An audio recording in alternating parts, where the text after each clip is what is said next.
Hello and welcome to the final day of Easy 2021. And my name is Ezra and I'm part of the team here in Explain Apologetics. And on behalf of the team, we just want to thank you for being here. And surely it's another exciting day with a special debate on whether Jesus has fulfilled the Old Testament prophecies. Now, before we move further with the debate, I just want to give out some ground rules for us. And first, we request that you mute your audios throughout the session. And second, if you have any question for any of our debaters, you can log on to Slido. And the link to Slido is on the chat box and you can address your questions by addressing a particular debater by their first name along with your questions.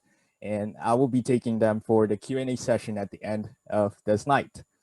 Third, please take note that our sessions will be recorded. And if you want to have the recordings, you can request from the team, but we kindly ask that you do not share it around or in the public, as our recordings are only for the exclusive use of those who paid for this conference.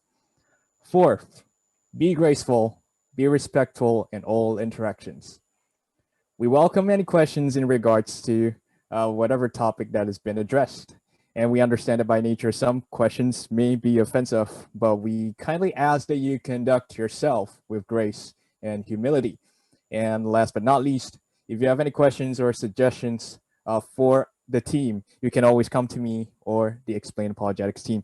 And you can always write to us at explainapologetics@gmail.com. I repeat, write to us at explainapologetics@gmail.com. And once again, if you just made it here, on behalf of my team in Explain Apologetics, welcome to the final day of Easy 2021. We have a special debate on whether Jesus has fulfilled the Old Testament prophecies. And I would like to introduce the debaters. And first, we have Dr. Jonathan McLatchie, who is a Christian scholar, international speaker, and debater. He holds a bachelor's degree in forensic biology, a master's degree in evolutionary biology, a second master's degree in medical and molecular bioscience, and a PhD in evolutionary biology. And currently, Jonathan is an assistant professor of biology at Sattler College in Boston in Massachusetts. He's also working on his Master of Arts in Biblical Studies at Southern Evangelical Seminary. And Jonathan has been interviewed on podcasts and radio shows, including Unbelievable with Justin Briley on Premier Christian Radio, Line of Fire Radio by Bishop Robert Barron, The 1 Minute Apologist Show, and many others. And Jonathan has spoken internationally in Europe, North America, and South Africa, promoting an intelligent, reflective, and evidence-based Christian faith. And against Dr. Jonathan would be TJump, who runs a YouTube channel where he debates professors, philosophers, and theologians about the reasons to believe in God. He wrote an epistemology and model morality, which he uses as a basis for his arguments in his debates with many of the most prominent academics in apologetics, ranging from cosmology, history, biology, psychology, philosophy, and many other fields.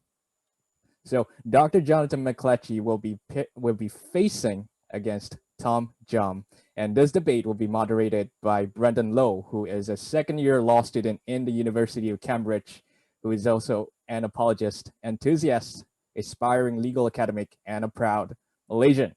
Now, I may pass this time to the moderator. Over to you, Brendan. Hey everyone, as Ezra introduced, my name is Brendan and I'll be the moderator for today. And I'll just start by explaining the format of the meeting, of the debate. So here it goes. The format of the meeting has 5 sections, namely opening, a rebuttal, cross-examination, conclusion, and a Q&A.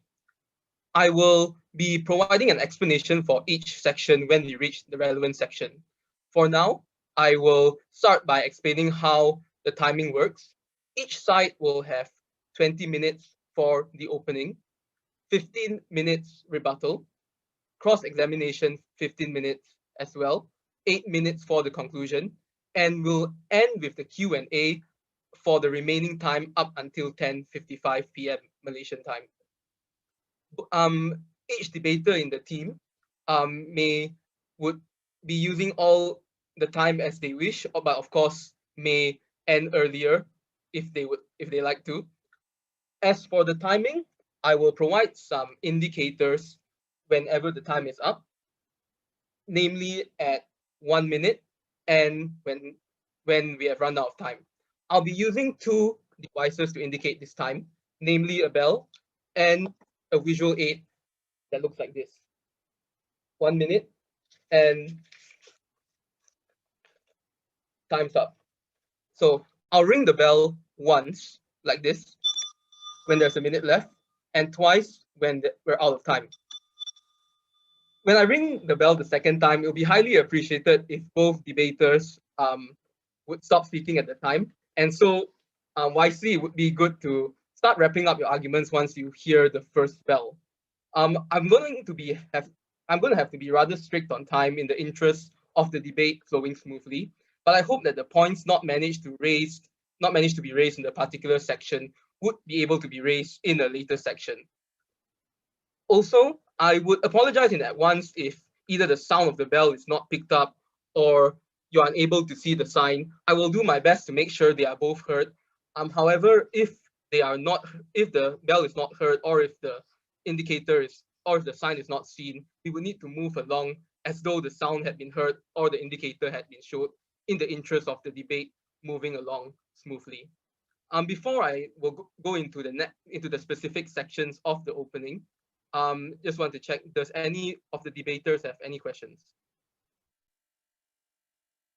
All right, I will explain the opening in brief, and then I will hand it over to the debaters, firstly with Dr. McLatchie and then TJump. Okay. Yeah, so without further ado, I'll pass the time to Dr. McLatchie, and your timing starts on your first word.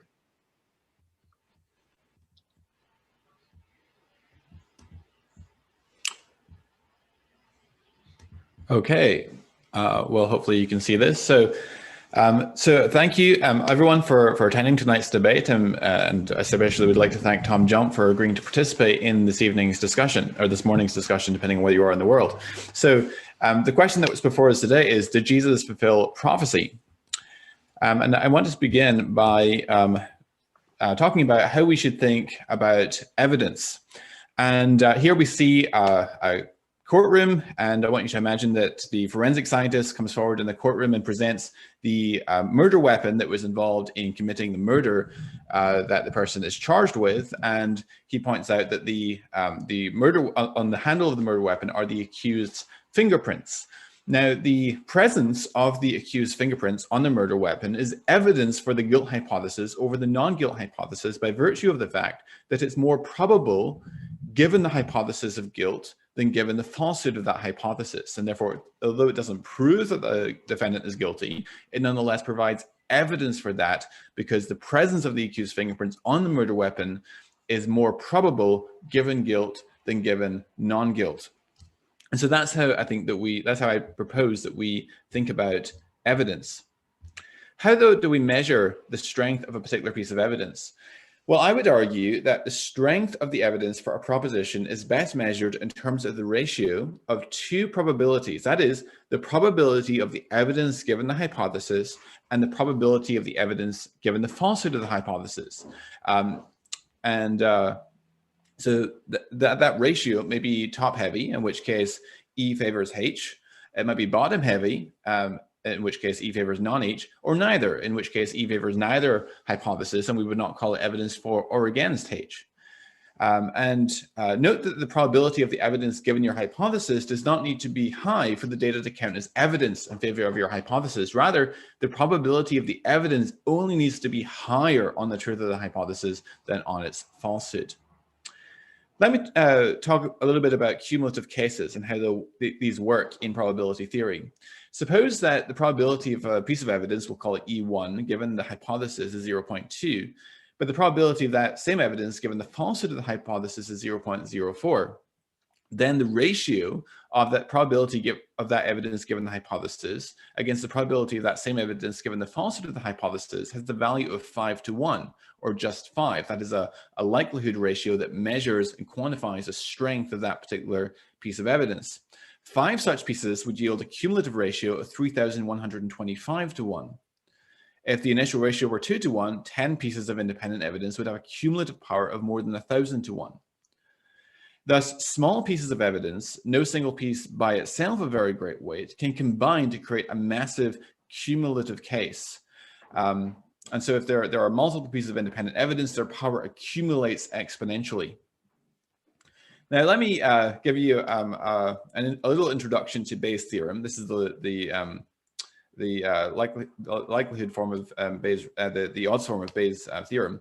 And don't freak out by the math equation. I'll try and explain it clearly.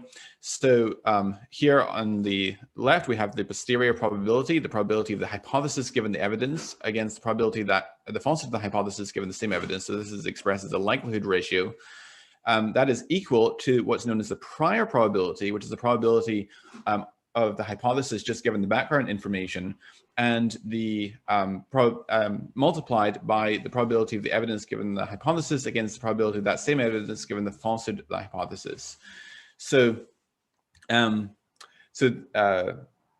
this is the equation that's used in developing cumulative cases. So translated, it basically states again that the posterior probability of your hypothesis H given the available evidence E is equal to the prior probability, which is defined as intrinsic plausibility of the hypothesis being true, expressed as a ratio multiplied by the ratio of the evidence given the hypothesis against the probability of the evidence given the falsity of the hypothesis. Now, an important consideration here is that the probability of the correctness of my interpretation of a prophetic text does not need to be close to 1 in order for a prophecy to have evidential value. So, for instance, if we have a prophecy that so let's say that we have an event which has a 1 in 1,000 probability of happening on the background information. But let's suppose that that we are only 10% confident that our interpretation of that particular prophetic text is true. Then that still yields a likelihood ratio of 100 to 1, or a Bayes factor of 100. So you don't, the probability of the correctness of my interpretation of the text does not need to be close to 1 in order for a prophecy to carry evidential value. Let me then give you 6 examples where I think we have a strong case for the fulfillment of messianic prophecy. So let's start with Jesus' death at the time of Passover. So in 1 Corinthians 5, verse 7, Paul says, Christ, our Passover lamb, has been sacrificed. And a common theme throughout the New Testament is that Jesus is the fulfillment of the Passover lamb. During the Exodus from Egypt, the Israelites smeared the blood of a lamb on their doorposts, and that was the signal for the angel of death to pass over those homes and spare the life of the firstborn of those households. And so the blood of Christ is, figuratively speaking, smeared on the doorposts of our hearts, and therefore God's wrath passes over us, just as he passed over those households that had the lamb blood smeared on the doorpost during Passover. And it's quite striking then that Christ's death happens to correspond to the Feast of Passover. Jesus' death takes place on the 15th of Nisan, on the day of Passover. Given the theological import of that is quite a striking coincidence. What, though, is the evidential value or the evidential significance of this? Well, I would argue that there's good evidence that Jesus was crucified on Nisan 15th. There's plenty of evidence for that, such as the fact that all 4 Gospels mention that. There's various minor peripheral details which are tied up with Jesus' death at the time of Passover and so forth. So we have independent attestation in regards to Jesus' death at Passover. So I would argue that there is sufficient reason to conclude that Jesus was, in fact, crucified on Nisan 15th on the day of Passover. Now, given the theological import of Jesus' death on the day of Passover, this is a striking coincidence which appears to be at least somewhat more probable given Jesus' messianic identity than on the falsehood of that hypothesis. So I'm just going to assign what I consider to be a conservative Bayes factor of 10 for this correspondence. So that means that it's 10 times more probable given the hypothesis of Christianity than given its falsehood. Let's take another example. According to Psalm 22, verse 12 to 18, this is an excerpt from Psalm 22, which, written about 1000 BC, appears to depict a crucifixion scene. And this is an excerpt from it. Many bulls encompass me, strong bulls of Bashan surround me. They open wide their mouths at me like a ravening and roaring lion. I'm poured out like water, and all my bones are out of joint. My heart is like wax, it is melted within my breast. My strength is dried up like a potsherd, and my tongue sticks to my jaws. You lay me in the dust of death, for dogs encompass me. A company of evildoers encircles me. They have pierced my hands and feet. I can count all my bones. They stare and gloat over me. They divide my garments among them, and for my clothing they cast lots. Now, many scholars have noted that there are various features of this scene in Psalm 22, which bear striking resemblance to a crucifixion scene. For example, the dislocation of bones, heart failure, lack of strength, dehydration, the piercing of the hands and feet are all apt descriptions of a crucifixion scene, not to mention the dividing of his garments and the casting of lots. Crucifixion victims would be stripped naked as part of their humiliation. And this execution also appears to be public, since people stare and gloat over him. There's also various clues that this is indeed a messianic text. For example, Psalm 22, verse 6 says, but I am a worm, not a man, scorned by mankind, despised by the people, which parallels Isaiah's language in Isaiah 53:3, speaking about the Messiah. He was despised and rejected by men, a man of sorrows and acquainted with grief, and as one from whom men hide their faces. He was despised, and we esteemed him not. So in a paper published in Philosophia Christi, which is a philosophical journal, my colleague, Dr. Lady McGrew, argues that that it's generous to estimate as 1 in 1,000 the probability that Jesus would be crucified based simply on his being a Palestinian Jewish male teacher who was born and died at approximately the time that he did. Happy to talk about how she arrives at that number if desired, but let's just take that, that value that she offers. Well, let's assume that our confidence that Psalm 22 is messianic and describes a crucifixion scene is as low as 10%, so 0.1. I think it's a very plausible postulation that it is indeed messianic. Well, a conservative estimate for the probability of the crucifixion, according to Dr. McGrew, is approximately 1 in 1,000. This yields a base factor then of 100. So far then, our cumulative base factor, based on the two pieces of evidence that we've considered, is 10 times 100, or 1,000. Let's take a third example, Jesus' birth in Bethlehem. This is in Micah chapter 5 and verse 2. But you, O Bethlehem, Ephrathah, who are too little to be among the clans of Judah, from you shall come forth for me one who is to be ruler in Israel, whose coming forth is from of old, from ancient days. And of course, I think there's good evidence that Jesus was born in Bethlehem. So what's the evidential significance of this? Well, to be conservative, I will assign a base factor for Jesus' birth in Bethlehem to 1,000. This is a generous base factor, since clearly much less than 1 out of every 1,000 individuals that have been born since the time of Micah have been born in Bethlehem. And the probability of Jesus, in fact, being born in Bethlehem on the hypothesis that he is indeed the Messiah, based on the prophecy of Micah 5, verse 2, is very high, approaching 1. The conservativeness of the base factor reflects also our lack of certainty regarding Jesus' place of birth, since I believe it is significantly more likely than not that Jesus was in fact born in Bethlehem. This seems a reasonable base factor to me. So far then, our cumulative base factor is 10 multiplied by 100 multiplied by 1,000, which is 1 million. Another example is the spread of Christianity. Isaiah 49 verse 6, speaking of the Messiah, says, he said, it is too light a thing that you should be my servant to raise up the tribes of Jacob and to bring back the preserved of Israel. I will make you as a light for the nations, that my salvation may reach to the ends of the earth. Furthermore, Jesus himself in Matthew 24 verse 14 says, this gospel of the kingdom will be proclaimed throughout the whole world as a testimony to all nations, and then the end will come.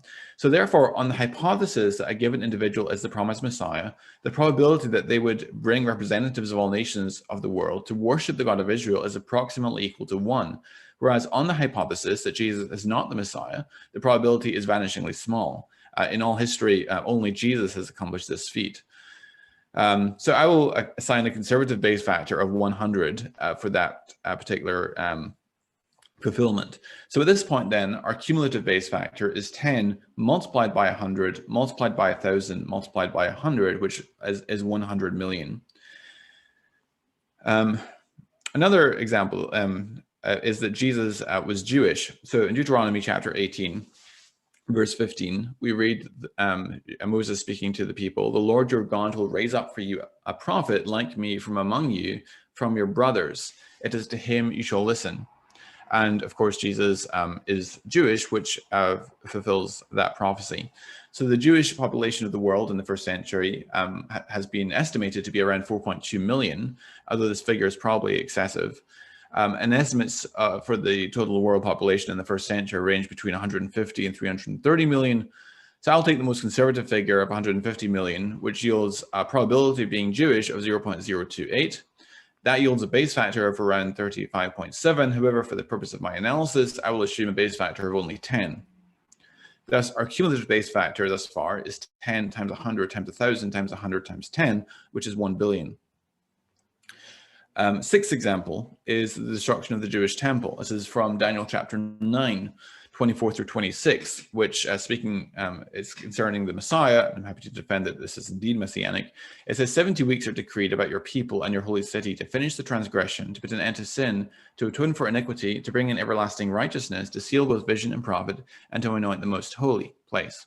Know therefore and understand that from the going out of the word to restore and build Jerusalem, to the coming of an anointed one, or Mashiach, a prince, there should be 7 weeks. Then for 62 weeks, it should be built again with squares and moats, but in a troubled time. And after the 62 weeks, an anointed one, Mashiach, Messiah, shall be cut off and shall have nothing. And the people of the prince who shall come will destroy the city and the sanctuary. That this text is messianic is supported from the reference to the timetable of 70 weeks, or 77, as it's often translated, being decreed for the purpose of finishing transgression, putting an end to sin, atonement for iniquity, bringing in everlasting righteousness, sealing both vision and prophet, and anointing a most holy place. Those are features usually associated in Scripture with the messianic mission. Following the cutting off, which is an idiom for killing, of the anointed one in verse 26, Daniel indicates that a ruler shall come and destroy the city and sanctuary. The fact that the city and temple were destroyed within only a generation of Jesus' death is thus of evidential value.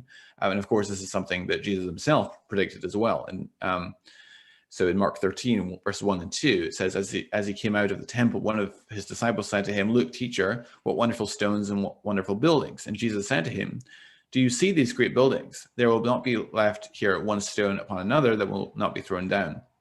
And in fact, this is fulfilled very literally, because while the temple burned, the gold that covered the east wall was melted into the cracks of the stones in the pavement. In order to get at the precious metal, the Romans tore the temple and the paving apart, stone by stone. So when Jesus said that not a single stone will be left stacked, this is not an exaggeration. So what's the evidential significance, though, of this? So to be conservative, I will assign a base factor for this fulfillment of only 10. This takes our cumulative base factor to 10 times 100 times 1,000 times 100 times 10 times 10, which is 10 billion.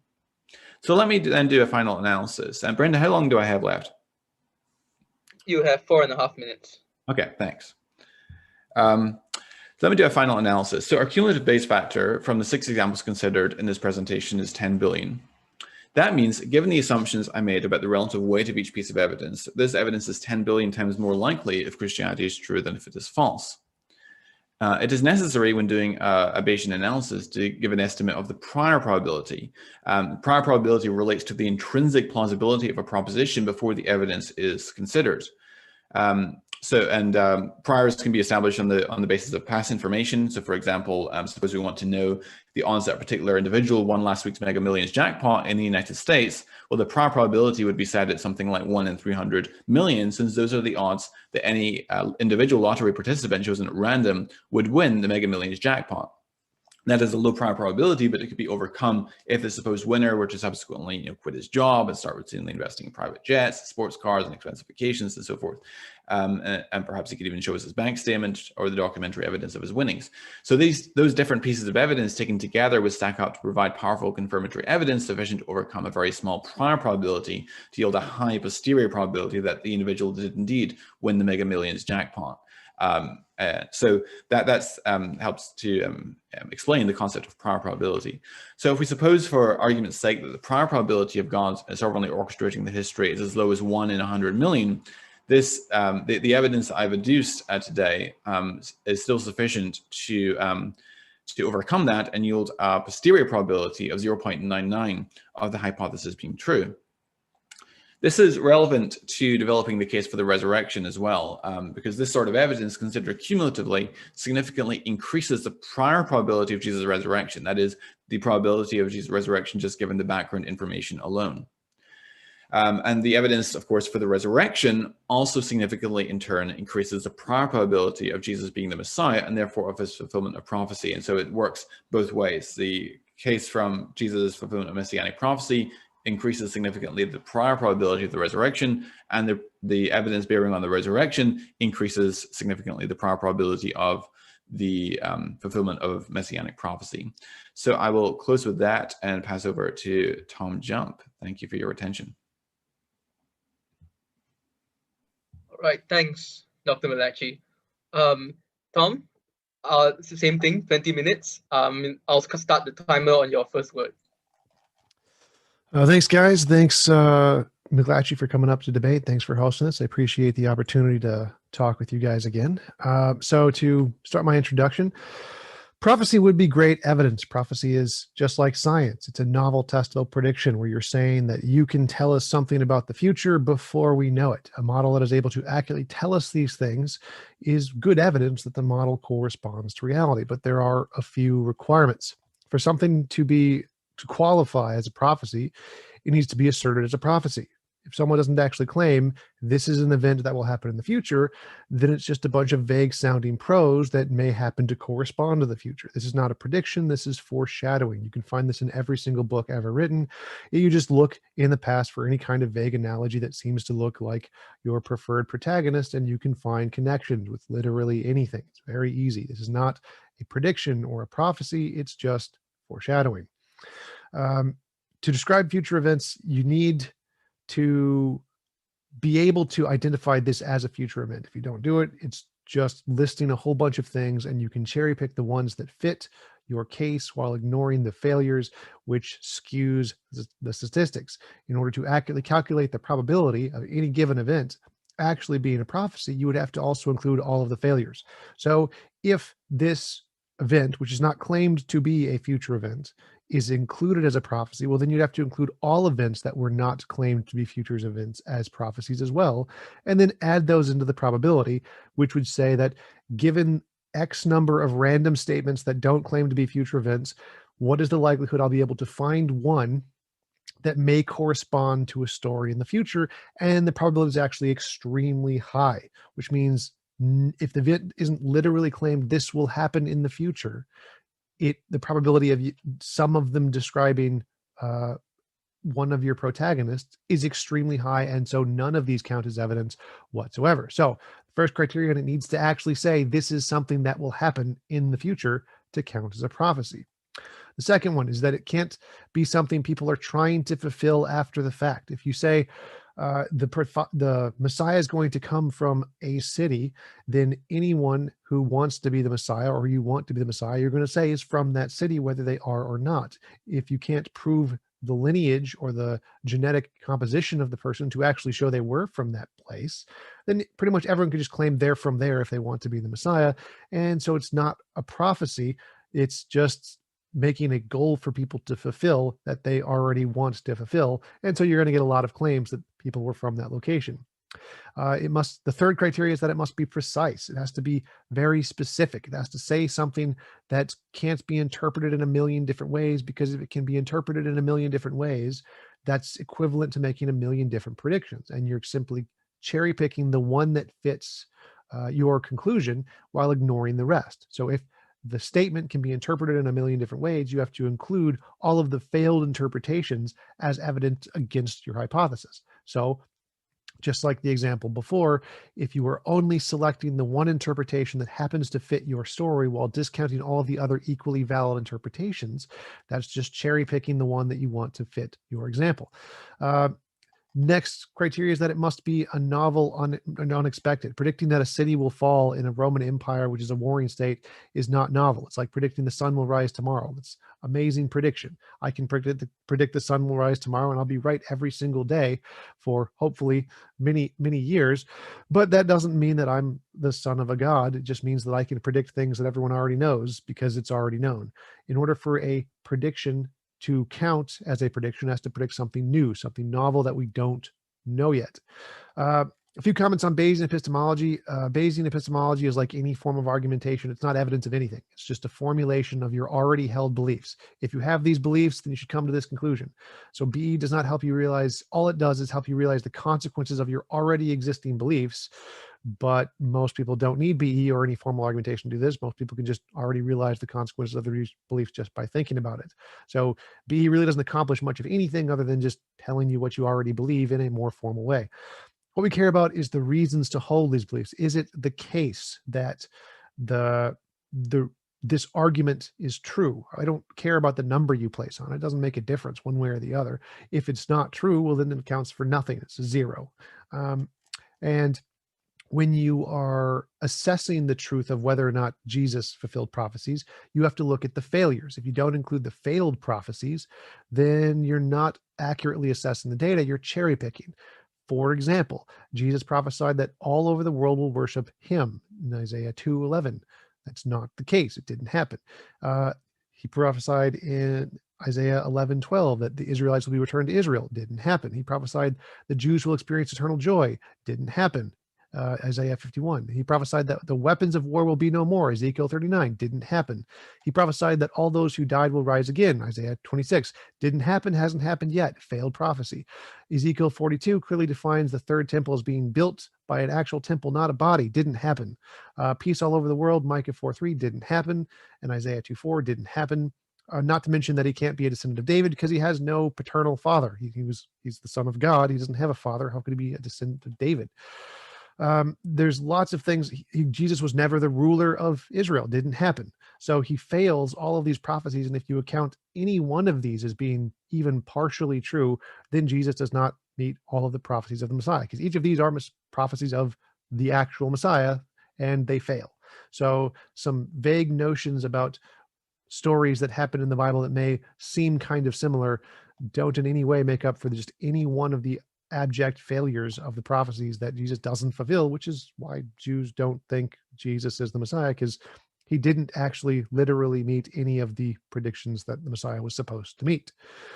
So in order for a prediction to count, or a prophecy to count as a real prophecy, it has to be claimed to be a prophecy. It has to say this will happen in the future. It has to be precise. It has to say specifically that a particular event that isn't already known yet or expected is going to happen, and it has to specifically be about the Messiah. If it's not about the Messiah, then it wouldn't count as a prediction that the Messiah fulfilled it, because it's just a general prediction. So there's lots of these criteria that need to be met for this to count as a prophecy and a prophecy of the Messiah, none of which are significant in any way to indicate that Jesus fulfilled them at all. And there are many, many failures. So there's no justifiable basis to conclude that Jesus fulfilled any prophecies, and none of the prophecies are good anyway. Just to give an example, a very good prophecy or prediction could come from the example of Hinduism, which predicted the age of the earth was 4.3 billion years, which is like within 0.1% of the actual number. That's a very good prophecy or prediction, and they got it right. That is probably the best example of any prophecy I could have ever thought of, because it's extremely precise. It's something we don't know yet. It was confirmed, and it was made 3,000 years ago. It's a very, very good prediction. It's still not good enough to indicate Hinduism was true. All of the cumulative added up case of Christianity doesn't even come close to that one prediction. And so obviously it doesn't count as evidence that Jesus was true. And to show this is the case, we can take any story or account of historical people and find vague references that seem to indicate that the similarities or future events, for example, the assassins foretold by Moby Dick, a fictional story about a big whale, predicted the Prime Minister of India, Gandhi, his deaths, the President Rene Mouaw's death, the Soviet exile of Leon Trotsky, the Reverend Martin Luther King's death, the Chancellor Albert Doufus's death, the assassination of Sirhan, John F. Kennedy, Abraham Lincoln, and a bunch of other people, just by looking through patterns in the text. If you look through a large section of text with lots of different things in it, and then just cherry pick the ones that seem to fit your conclusion or the one that you want, you can find dozens and dozens of examples of extremely precise predictions. Like these all give dates and years that you can find in just a single paragraph if you look for the patterns. And none of it's evidence because you're ignoring all of the misses. If you use a particular pattern and look for like a direction in a paragraph that this fits my analogy, and you just don't include all of the other interpretations that you could do using the same metric, you're cherry picking. Exact same thing. Pannon, I forgot his first name, decided to look for number patterns in the Bible, and he found a bunch of different consecutive patterns of 7. If you just think, oh, what is the probability that we would see this under the case that it was written by God, we find all these nice patterns of 7. Well, it's really easy to explain that. What's the pattern that would happen by random jumble mess? Well, very low. So by Jonathan McLatchie's standard, all of these examples would be evidence that Moby Dick can predict the future and that there's a bunch of patterns of 7s in the Bible, which is false. It's just basic mathematics that none of these actually account for any evidence whatsoever because you're discounting all of the misses, which far outweigh any of the positives. And you would expect that in the noise, you would get some hits just by a bunch of random combinations of numerical assessment. So none of this accounts as in any way evidence until you have a passage or find some kind of Old Testament document that says Jesus, who was born in this year and died in this year, who was crucified by Pontius Pilate, and et cetera, et cetera. And you find a document that says that from 4,000 years ago, Jesus didn't fulfill any prophecies. You're just vaguely interpreting what he said in the most general way possible that could be applied to any book to make it seem like it's a future telling of anything. So I will conclude there. And thanks again for hosting the debate. I appreciate the opportunity to talk to you guys. Thanks, Tom. I will now pass the stage back to Dr. McLatchie for the rebuttal, and you will have 15 minutes. The rules on timing indicators remain the same. I'll start the timer on your first word. Well, thank you, Tom, for that spirited response. So you said, let me just address a few of the things you said. So you said that for a text to qualify as a prophetic fulfillment, it needs to, the original text from the Old Testament needs to be asserted to be a prophecy, and it needs to be able to identify as a future event. I actually disagree with this. I think that I think that the strongest examples are those which are asserted to be prophecies, because then you can argue that the probability of the fulfillment, given the truth of given the hypothesis of Christianity, is very close to 1. But I think that you can also look at retrospective prophecies or fulfillments that are only recognized in retrospect, and I think that they can still carry evidential value. So, for instance, I mentioned Jesus' fulfillment of the Passover feast. I'm taking a broader construal of prophecy than I think TJump is. Jesus' fulfillment of the Passover feast is something which, given the theological import of that, seems to be more probable given the truth of Christianity, because that's something that God might be expected to bring about. At least it's not particularly surprising that God would bring that about, but it is at least somewhat surprising given the falsehood of Christianity. And so I assign what I think is a conservative base factor of 10 to that particular fulfillment. So it carries evidential value. Of course, it's nowhere near sufficient on its own to warrant belief in Christianity, but I think it still nonetheless carries evidential value. He says, if it's not claimed to be a future event, then you have to include all other cases where the text is not claimed to be corresponding to a future event. I disagree. All you need to show in order for it to carry evidential value is that there's a top-heavy likelihood ratio, that it's more, that the fulfillment is more probable given the hypothesis of Christianity than given the falsehood of that hypothesis. So you don't need to include all the other texts where the text is not claimed to be corresponding to a future event. He says that it cannot be something that people are trying to fulfill. For example, that Jesus would be born in Bethlehem, because, of course, Jesus, as he claimed to be the Messiah, is going to claim that he was from Bethlehem. I actually think that we have good evidence that Jesus was in fact born in Bethlehem, and of course, it's very difficult to control where your birthplace is. But when we look at the Gospels, for instance, we see that they show themselves through overwhelming, an avalanche of evidence. Those of you who were at my talk on Sunday last week will know what I'm talking about. Some of the avalanche of evidence that confirms the substantial trustworthiness and grounding in eyewitness testimony of the Gospel accounts. And since those Gospel authors show themselves to be written by individuals who are close up to the facts, well-informed and habitually reliable, that provides at least a prima facie basis for trusting those documents, even on matters that we cannot directly cross-check. And so I argue that at least the birth in Bethlehem is at least more probable than not. Furthermore, when we look at the nativity narratives in Matthew and Luke, we see that they're independent of each other. There's lots of evidence that Matthew and Luke's birth narratives are independent accounts. One is not copying the other. Furthermore, Matthew seems to be, Matthew gives kind of a one-sided perspective from Joseph's perspective, whereas Luke gives one-sided reportage from the perspective of Mary, Jesus' mother. And that suggests that Matthew is deriving his material from the eyewitness testimony of Joseph and Luke from the eyewitness testimony of Mary. Furthermore, there's an extra biblical corroboration pertaining to Joseph and Jesus and Mary's return from Egypt, where they are going back to Judea, and Joseph learns that Herod Archelaus is reigning in place of his father Herod, and so he's afraid to go there, and so he goes via Galilee instead. And it turns out, if you read Josephus, we learn that Herod the Great, following his death, his territory was divided among his sons. Herod Archelaus began to reign in Judea, and Galilee was ruled by his younger brother Herod Antipas. And we know from Josephus, so that already illuminates why Joseph would go to Galilee instead of to Judea.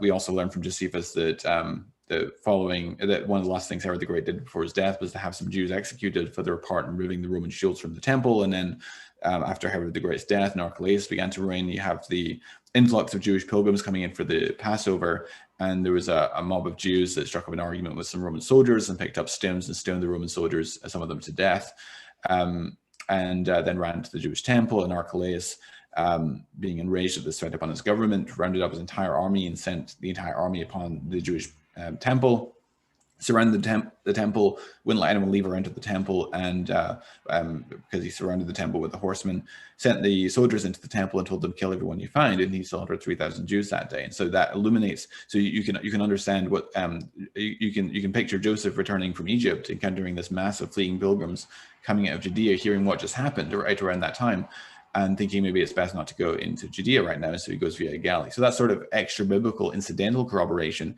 helps us to have confidence in the reliability of the biblical account. He says that it cannot be interpreted in other ways. So you've got to have a 100% certainty that the interpretation is correct. I disagree with that. I even mentioned this in my opening statement. Let's suppose, for instance, that our confidence that Psalm 22 is messianic is as low as 10%. But let's and that it's describing a crucifixion scene. Let's say it's as less as 10%. Well, let's suppose that the probability of someone being crucified based on the fact that they're a Palestinian male Jewish leader is something like 1 in 1,000. Well, that's still a base factor of 100, 1,000 divided by 10. So it still can carry evidential value even if you're not certain in your interpretation. He says that it has to be surprising and unexpected. I agree with this. The extent to which it's surprising or unexpected on the falsehood of the hypothesis, that relates to the strength of that particular evidence. So remember, we're always trying to measure what is the likelihood ratio, what's the probability of this hypothesis given the truth of the hypothesis, and what's the probability of that same evidence existing given the falsehood of that hypothesis. And to the extent that that ratio is top heavy, that it's the extent to which is less surprising given that the hypothesis is true than if it were false, that will correlate with how strong that particular piece of evidence is. He says that Bayesian epistemology is not evidence of anything. It only helps to recognize the consequences of already held beliefs. Well, of course, Bayesian epistemology is not itself evidence in the same way that modus tollens or modus ponens are not evidence of anything, right? They are help to structure your thinking as you are doing a deductive syllogism, and you try to work out, okay, what conclusion follows necessarily and inescapably from those premises. And just as with deductive logic, with Bayesian epistemology, if you insert garbage into the equation, you're going to get garbage out. So of course it's dependent upon the assumptions, but it is a way of thinking about clearly the evidential value of different pieces of evidence and how they stack together to cumulatively form a very powerful case in support of a hypothesis. He mentioned that we must include failed prophecies as well, otherwise we are guilty of cherry picking, and he gave a few examples of what he considers to be failed prophecies. Now, I actually do consider apparently failed prophecies in my analysis. I just didn't have time in my opening statement to cover those. But I would argue that there is an epistemic quantitative asymmetry in regards to the evidential value of fulfilled prophecies and the evidential value of apparently failed ones. And the evidential value of fulfilled prophecies, especially if it's something which is surprising or highly unlikely on the falsity of the hypothesis, is comparatively strong evidence that supports the hypothesis. But but apparently failed prophecies, when there are alternative interpretations available, that is only weak evidence that tends to disconfirm the thesis. And actually, I have an article on my website, if you're interested in checking this out, where I actually walk through this mathematically and show that the piece for piece specific fulfilled prophecies are more of greater evidential value in confirming Christianity than apparently failed prophecies are in disconfirming it. So happy to go into more detail on that if required, but I'll stop there and yield the rest of my time. Thanks for your attention. Thanks, Dr. McLatchie. And now 15 minutes to you, Tom, for the rebuttal. I'll start the time on your first word. Sure. So some of the things Jonathan mentioned as his prophecies were that Jesus was the Passover lamb. There is no prediction that the Messiah will be the Passover lamb. It didn't happen. Jonathan is making an inference that he says, the God in the Bible did this in the past, so he kind of likes this date for some special reason. Therefore, it's reasonable to infer that he's going to do special stuff on this date in the future too. But you can do that with any of the prior actions that the God supposedly did in the past. God smited cities he didn't like, so it'd be reasonable to infer based on his past events he's going to smite the Romans after they crucified Jesus. Didn't happen. So you can say that, God, a perfect being, well, if he was a perfect being, he wouldn't drown millions of babies. You would not expect that a God would drown the world and drown millions of babies, but it happened. You can infer that based on the text of the Bible that, well, if you look at the city in the wrong way, he might turn you into salt. So that's something you would expect. You can infer about any of the different actions that God took in the past and say, well, let's just cherry pick of all these different actions, which ones I think he might do in this case. And if any one of them is true, I'm going to say that one is evidence that this God is real, because if Christianity is true and my interpretation of this passage is true, then that one event he's likely to replicate in this one instance rather than any of the thousands of other things he happened to choose to do in the past. This is cherry picking.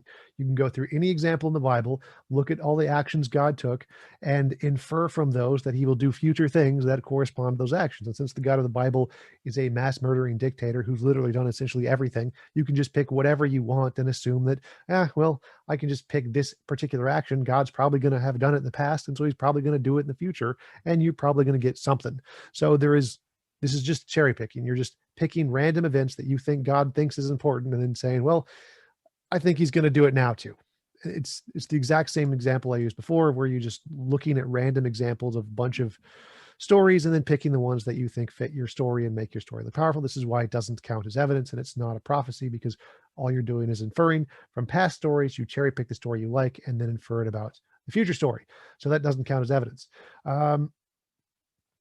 Psalms 22, you got to pull it up because it's rather long. Many bulls encompassed me. Didn't happen for Jesus. There were no bulls. Their mouths open wide. There were no bulls. I am poured out like water. You were bleeding. Wow. Surprise. Any form of death has that. All my bones are out of joint. Wow. Dislocation. Extremely common in every form of torture ever throughout human history. Not surprising. My heart is like wax. Oh, you're sad that you're dying. That's totally surprising. Clearly a prophecy here. It's melted in my breast. Oof, that's a tough one. I bet no one else was ever sad when they were dying. My strength is dried up like a potsherd. Well, you're weak when you're dying and tortured and a prisoner? Surprise. This has never happened before. My tongue sticks to my jaw. What? Prisoners aren't usually fed? Oh, wow. It's surprising. You lay me in the dust of death. Well, where else are they going to bury you? Like maybe like the Vikings, they're going to burn you instead. Pretty much most people take your bodies and you throw it in the dust. That's any form of death. Dogs encompass me. Well, there weren't any dogs. Evildoers, well, sure, everyone would call whoever's killing them an evildoer and probably be right. They have pierced my hands and feet. Oh, that's a good one. You see, that one's kind of analogous to crucifixion, but it can also be interpreted to be apocryphal, just like the dogs and the bulls. So why are we taking this sentence literally and not the other sentences? So if you want to say that this sentence, I have pierced my hands and feet, is a literal interpretation that we should take literally, what's the difference between that statement and the dogs and the bulls? Because we could just take those literally and say those were false. So clearly not the case. I can count all my bones. Well, I doubt Jesus could count all his bones. And they divide my garments. Didn't happen. I don't remember Jesus' garments being divided and cast lots for them. That I don't think that happened. So all of those are false. Like, this isn't a prophecy. It doesn't claim anything that happened about the future. It doesn't say anything about the Messiah.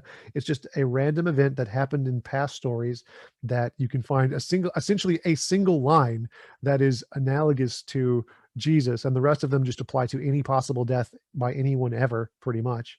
And then trying to tie this in as to say it's a prophecy when it's not.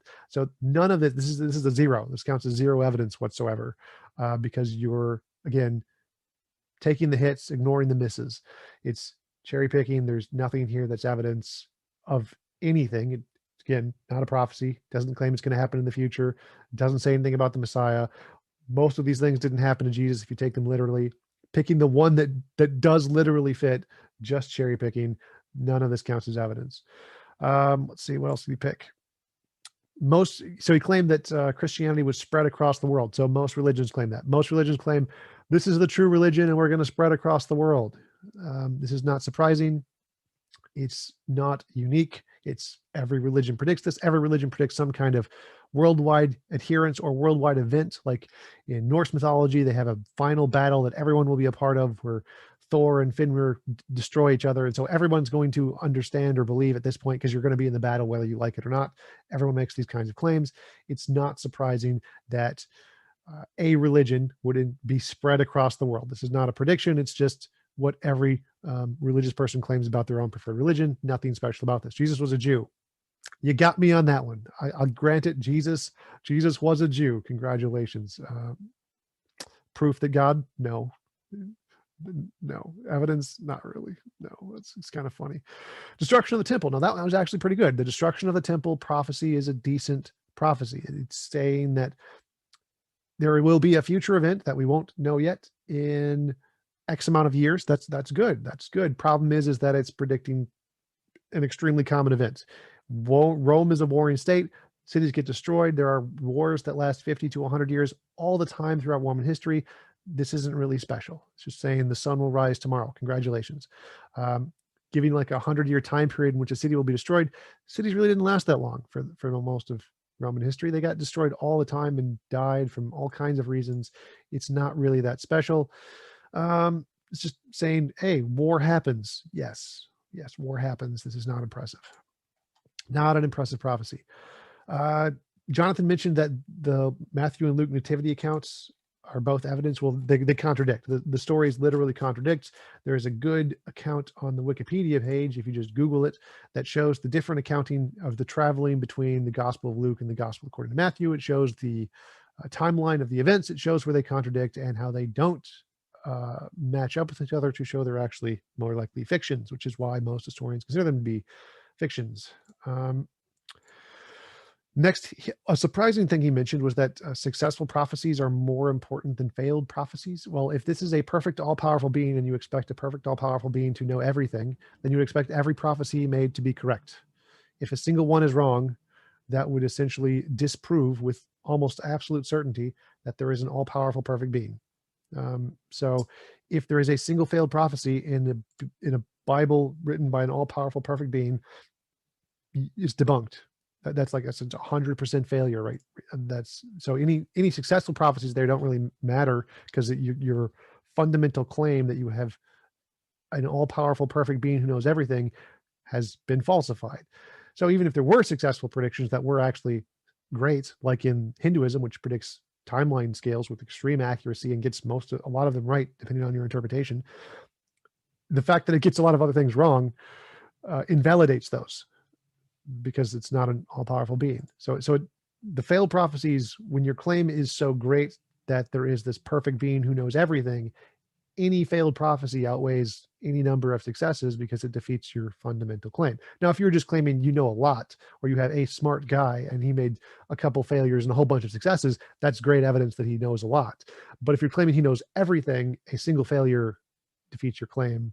And so you have to include those prior probabilities about the claim you're making into your Bayesian epistemology analysis to realize that actually, no, a single failure kind of debunks your whole argument.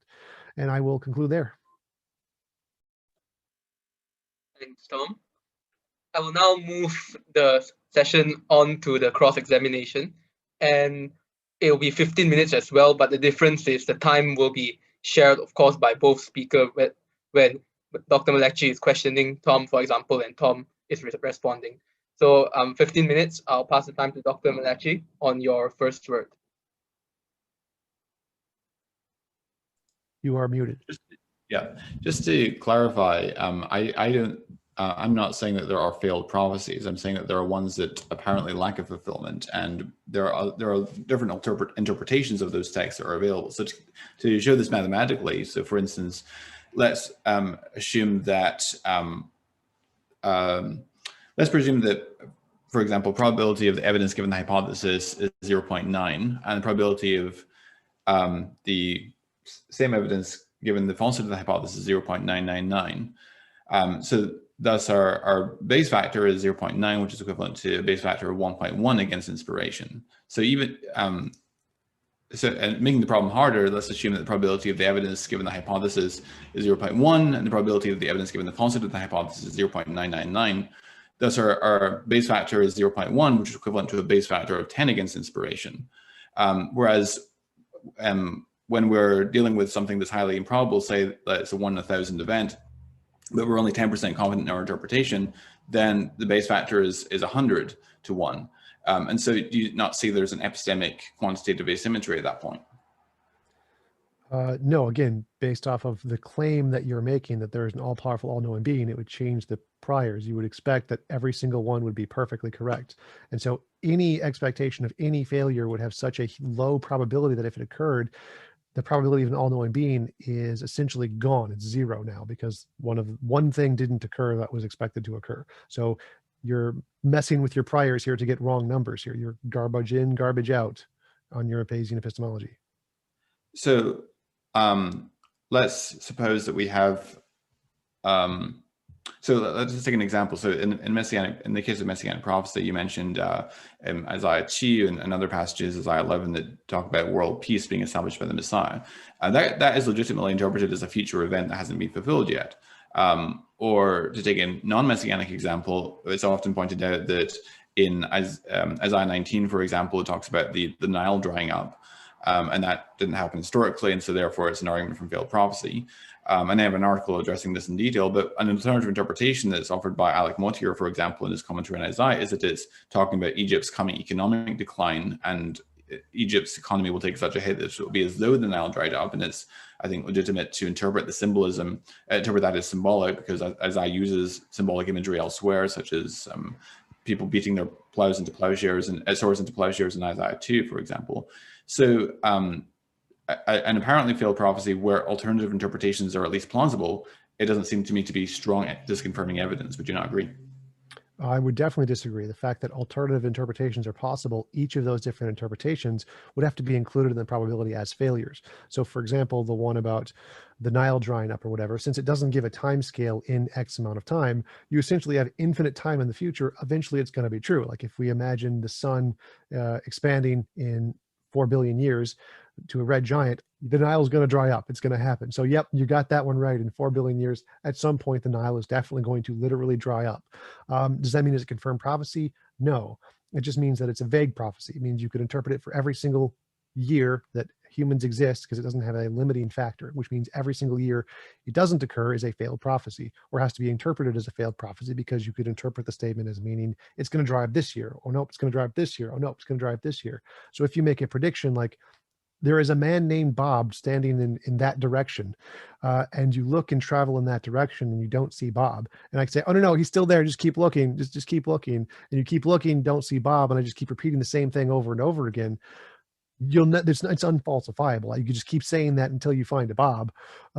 So this claim, that's why prophecies need to be precise. If they don't give a precise interpretation, and I didn't say, you mentioned that we have to be absolutely certain. We don't have to be absolutely certain. It just has to be precise enough that we can infer a reasonable level of certainty about it. We don't have to be certain with 100%. So without that level of precision that it gives us some kind of a cutoff point, and it's just saying at point X in the future, a billion years from now, maybe something will happen. This isn't a prophecy because it's unfalsifiable. It's every single year would have to be counted as a failure because it could be interpreted to mean literally anything in the future. So no, I wouldn't count that as evidence. The fact that you can interpret it to be, no, it just hasn't happened yet. It's going to happen in the future. It hasn't happened yet, especially in the case of like Jesus becoming king of Israel, which he never was. He died not king of Israel. So to clarify, I agree with you that apparently failed prophecies is evidence that tends to disconfirm inspiration. I just don't think it's comparably strong though to the evidence that tends to confirm inspiration from fulfilled prophecy. So what do you mean? So like if there was an all-powerful, all-knowing being who wrote an inspired book that was essentially infallible, you would expect every single claim that he made to be exact and correct, right? Correct, but there's also alternative interpretations of scripture, right? So there's alternative ways of interpreting the text. Right? Sure. So just using like the example of the Jesus example, Jesus being king of Israel, which never happened. Like he lived, he died, he wasn't king of Israel. That would be the main one most Jews use as an example to say Jesus was not the Messiah, he wasn't king of Israel. That one, if it's valid though for a Christian to interpret that as yet to be fulfilled, because we believe in Messiah. Okay, so you could definitely do that. So in science, under determination, you can always say that there's other interpretations, but if we apply that logic to literally any other holy book, I think you'll see the issue. If you claim that the Hindu Messiah or the North mythology Messiah, some guy who lived like Ragnar Lothbrok will be the king of India, essentially. Let's say that's a prediction in the text. Well, he died. We know he died, but you can say, the gods may bring him back and then he may be king of Israel. I mean, clearly this isn't a good prediction. But I agree with you that it tends to disconfirm. I agree with you that it's evidence against, but I argue that it's weak evidence against in comparison to the evidence that tends to confirm. So you're imputing to me the view that all the evidence supports my view, and I didn't say that. I'm saying that the evidence that supports is considerably stronger than the evidence that tends to disconfirm. I'm not sure I'm following. So if you predict someone will be like given our current knowledge, if we predict someone's going to be king and they die, we can use a reasonable level of induction that they're dead, they're not coming back, they didn't get to be king, this was false. Now, of course, you can ad hoc say there's something that could bring him back to life that we have no evidence of, and say, it will be fulfilled in the future, we just haven't discovered it yet. Yes, you can do that, but the evidence that we currently have of people die and they stay dead, and the evidence of the 2,000 years Jesus has stayed dead and has not been king of Israel, is a good inductive basis to conclude this prophecy is objectively false. Now, of course, go ahead. I mean, the evidence for the resurrection of Jesus is overwhelming, but that of course raises the probability. My apologies. Like the second coming, I think would be the term I should have said. Yeah, I mean, you said that he stayed dead, and I would contest that, of course, but that's a matter for another debate. But so I would agree that it's weak evidence against, but it's not strong evidence. Could you explain why? Are you familiar with the concept of epistemic quantitative asymmetry? Yes, the idea that some kinds of evidence are more important than other kinds of evidence. Yeah, so very quickly to give an analogy, if I see a spider crawling across my desk right now, that is very strong confirming evidence that there's a spider somewhere in my apartment. But if I don't see a spider in front of me, that's some evidence against there being a spider in the apartment, but it's very, very weak evidence, right? Sure.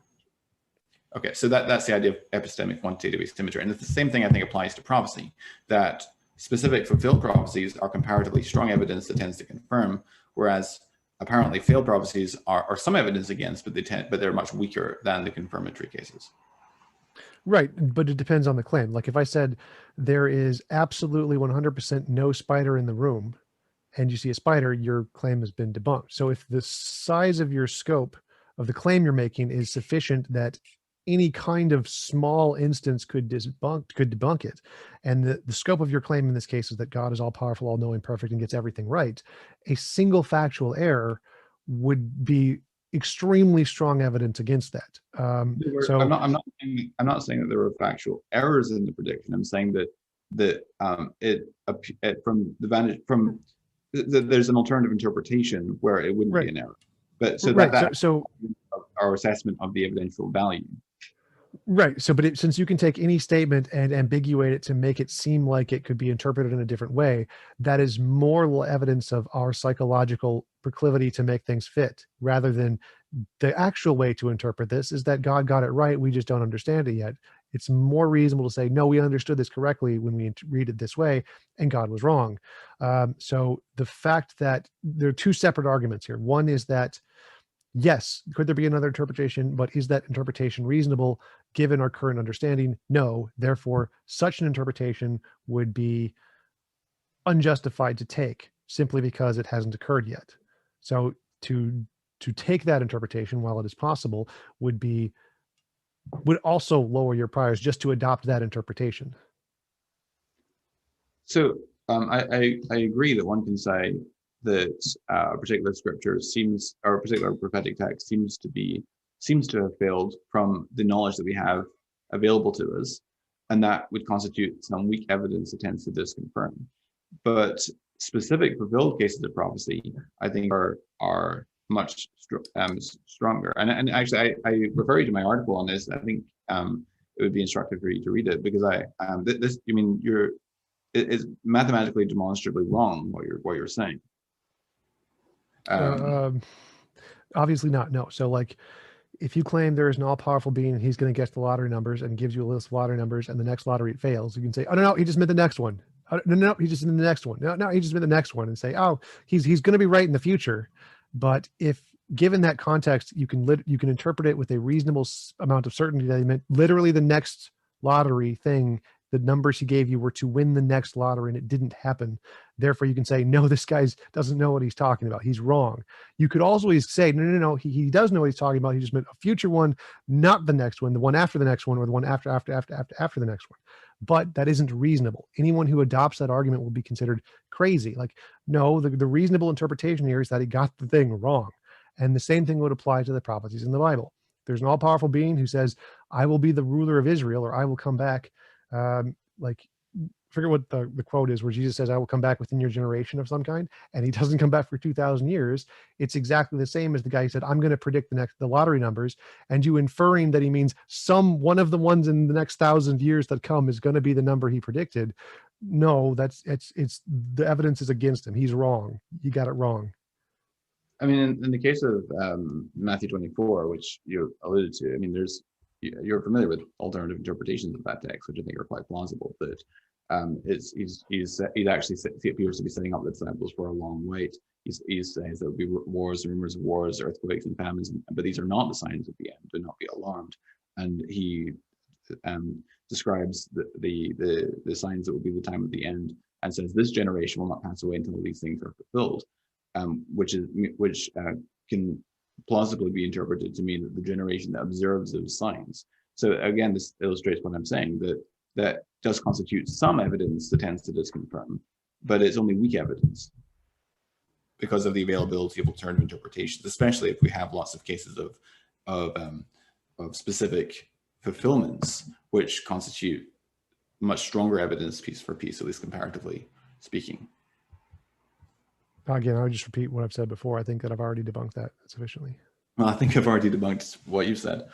I mean, you're just mathematically wrong. I mean, this is easily demonstrable. Garbage in, garbage out. Okay. I think you're maybe misinterpreting what I'm saying. So I'm not saying that there actually are cases of failed prophecy and that is only weak evidence. I'm saying that there can be cases where there's an apparently failed prophecy but has alternative interpretations, and that is only weak evidence against, not strong evidence against. Well, so I'm saying any failed test, like if a scientific experiment made a prediction that, like the Michelson-Morley experiment, that if we measure the speed of light and going in different directions, we should be able to see differences in speed because of the ether or whatever. And we didn't detect that. We could say, I don't know, we have an alternative interpretation. That's not right. The ether is still there. there's just some funny thing going on. Aliens are messing with our device, and therefore we're not wrong, and that doesn't disprove the ether. Like any scientific experiment, you can do this for and make up ad hoc explanations of why their prophecy doesn't fail, which is why we require precise predictions that can't be interpreted in lots of different ways. Ad hocness is not always bad. You realize that, right? Nope. I think it's pretty much always bad. So there's a great paper on this published in the technical literature by my colleague, Dr. Lydia McGrew, where she distinguishes between two forms of ad hocness. There's the benign form of ad hocness and there's the bad form of ad hocness. The bad form of ad hocness is where you fail to admit that your thesis is taking a probabilistic hit, but you nonetheless invoke ad hoc auxiliary hypothesis. Whereas the benign form of ad hocness is where you are upfront and explicit about the fact that your hypothesis is taking a probabilistic hit, but because you have strong data that tends to confirm your thesis, it's justified to invoke ad hoc auxiliary hypotheses to explain anomalous data that doesn't quite fit the mold of your paradigm. Would you agree with that? Sorry, Dr. McLatchie, the time is up. I'll pass the time for the cross-examination to Tom now. And Tom, if you like, feel free to continue this discussion with Dr. McLatchie. I'll time you on your first word. Yeah. Okay. So yeah, I'm just to answer your last question, like, yes, but that does mean that all versions of ad hocness are bad. They, as you mentioned, they add a level of disconfirming evidence to some degree. Like the amount, I assume Tim and Lydia McGrew's definition here, I mean, like one would be a significantly more amount of disconfirming evidence than the other, and they're calling the one bad and one not as bad, but they're both bad. What I'm saying is that we have a well-supported theory, and virtually all scientific theories have anomalous data at some level.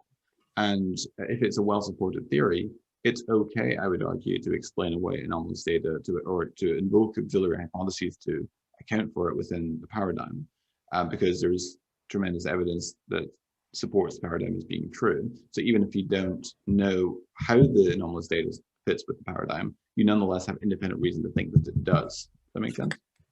Sure, but is God an all-knowing, all-powerful being who knows everything and is perfect? Yes. And so he can't write a perfect book that is unambiguous, that makes clear sense and isn't vague, like ridiculously vague, that can be interpreted in millions of different ways, that doesn't even reach even close to the level of a science textbook?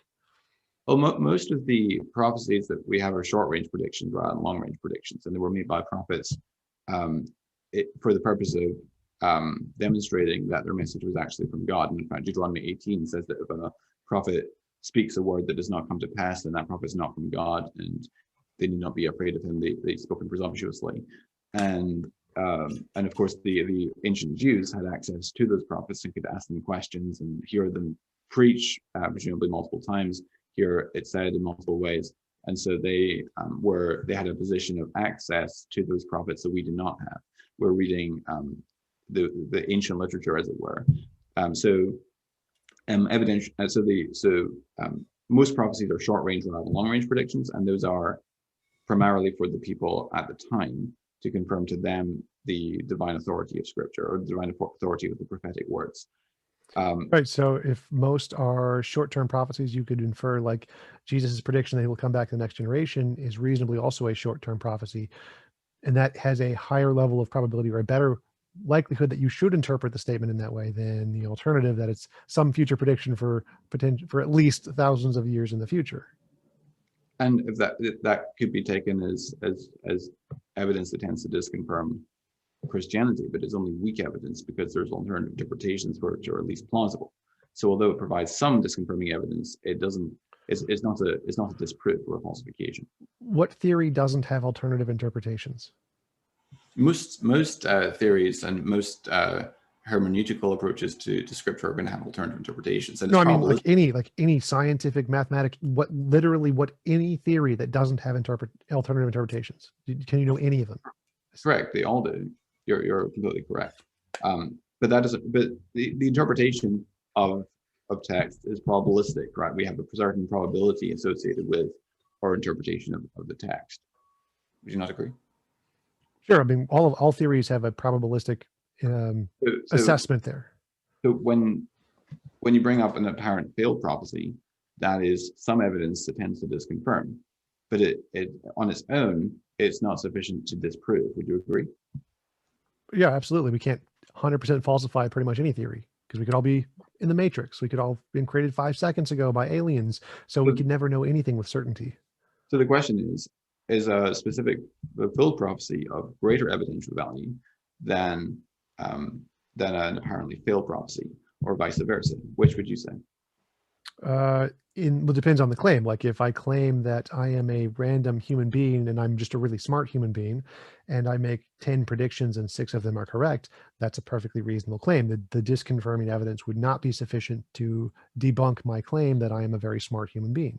But if I claim I'm an all-knowing, all-perfect, all-powerful being, then anything I claim should come true with absolute, unambiguous success every single time, the way that the vast majority of essentially the people I'm telling it to are interpreting it. So if I'm an all-powerful, all-knowing being, and I know how most humans are going to interpret this statement, and I present this statement, then the way most humans should interpret it should be the way it happens. Because if it doesn't, and we're just saying, no, it's the way that other people in the future are going to interpret it, but no one literally at the time interprets it this way, probably a failed prophecy from an all-knowing being, not all-knowing being.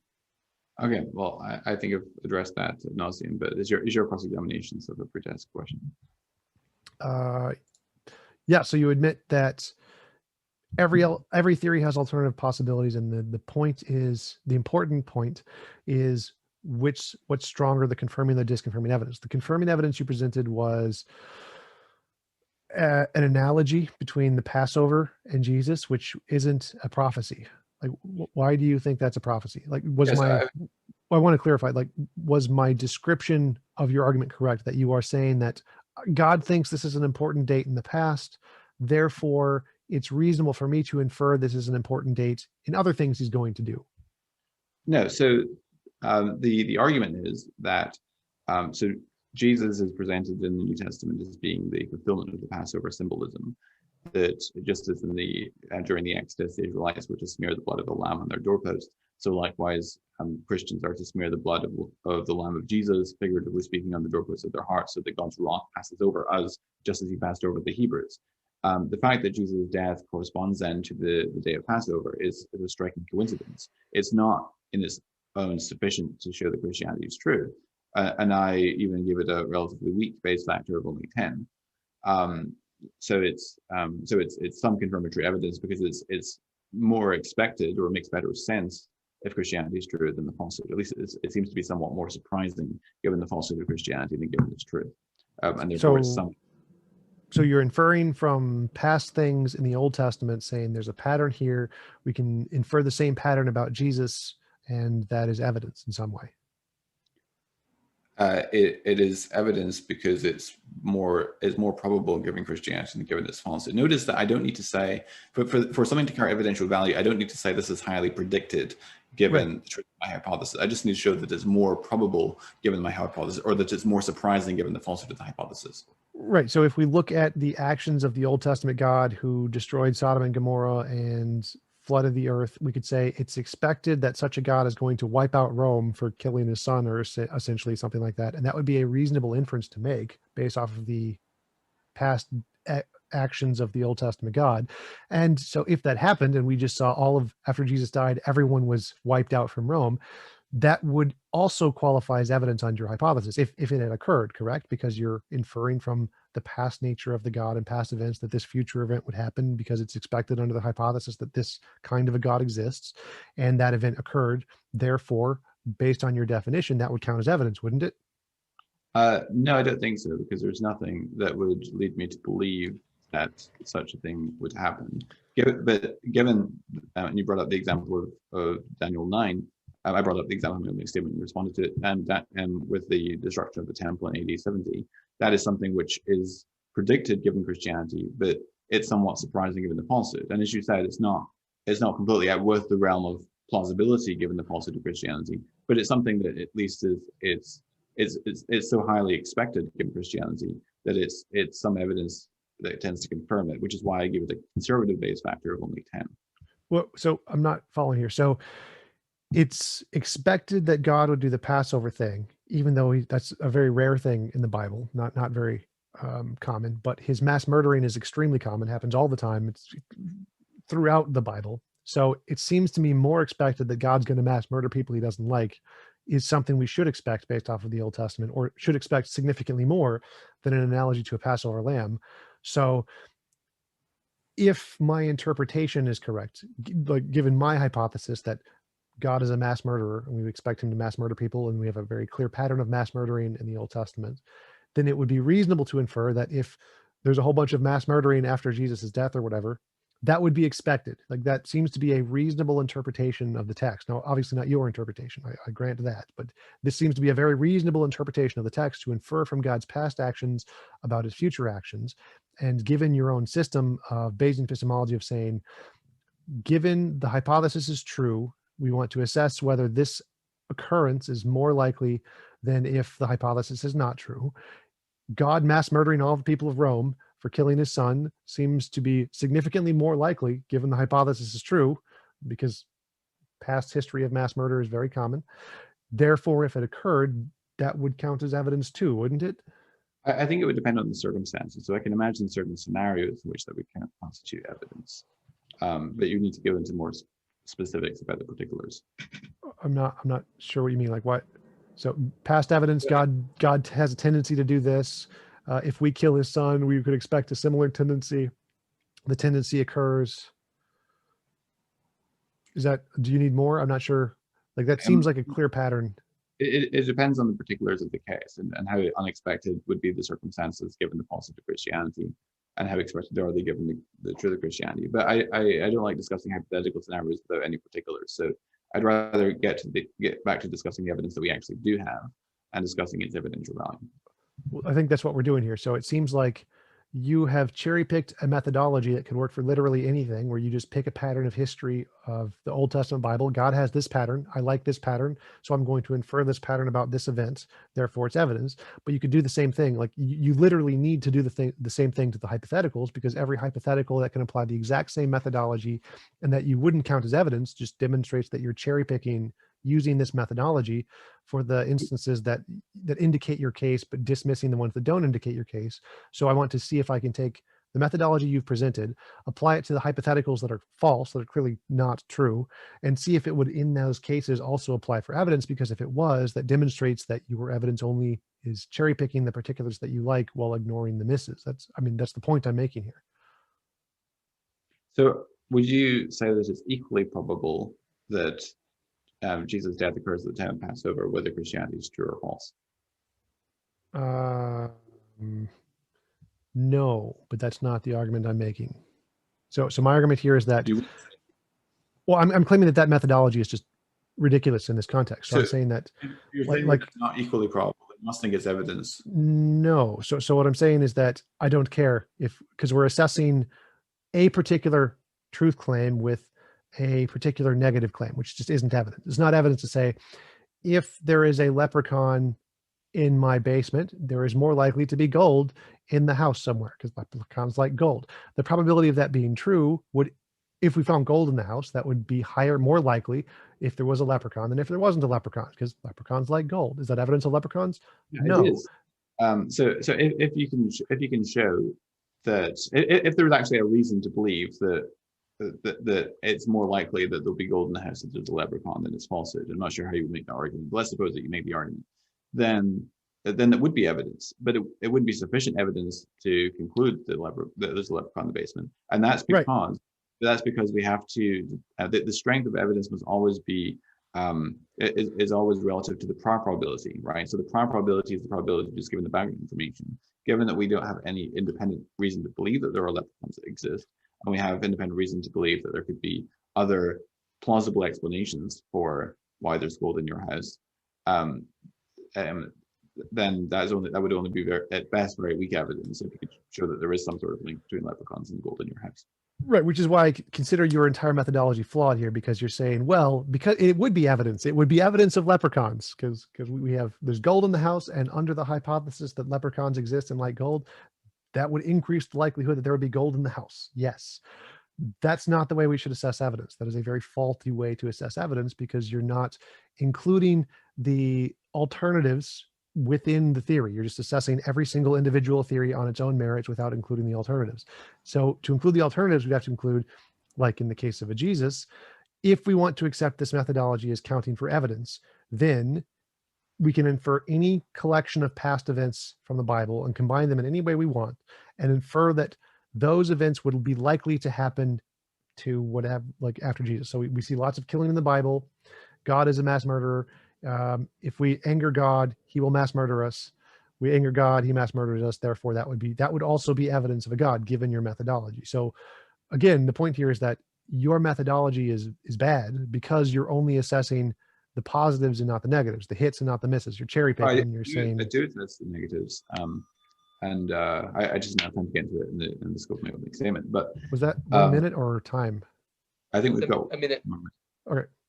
And in regards to prior probability, I would argue that the prior probability of Jesus' fulfillment of prophecy is significantly increased by the independent reason we have to believe that Jesus rose from the dead, and vice versa. It's a two-way thing. The fulfillment of prophecy raises the prior probability of the resurrection, and the evidence for the resurrection increases the prior probability of fulfillment of prophecy as well.